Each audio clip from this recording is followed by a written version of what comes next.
Hey guys, what's up? Welcome back to another quick tutorial video. In this channel, we provide you with every possible solution to a specific problem, whether it's a quick fix or a detailed tutorial, we are here to help you. So in today's video, I'm simply going to show you how you could easily fix the filters not loading on Snapchat. So if you are encountering an issue and your filters are not loading on Snapchat, then this video is for you.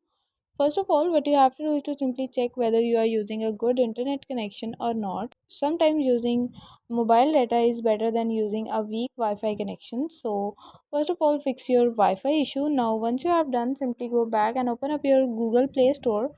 Or if you're an Apple user, you can head towards the App Store.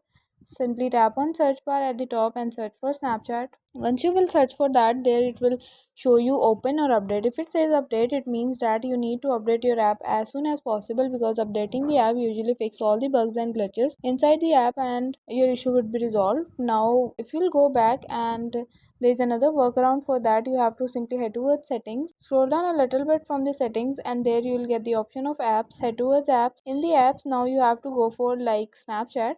From the Snapchat information page, simply head towards storage and cache and clear out the storage and cache for Snapchat. And after that, your most of the issues would be fixed, hopefully, and your Snapchat would work clearly. Okay, so guys, that's it for today. Hope you guys like this video. If you guys like the video, give it a thumbs up. Don't forget to subscribe the channel, hit the bell icon. Thank you for watching.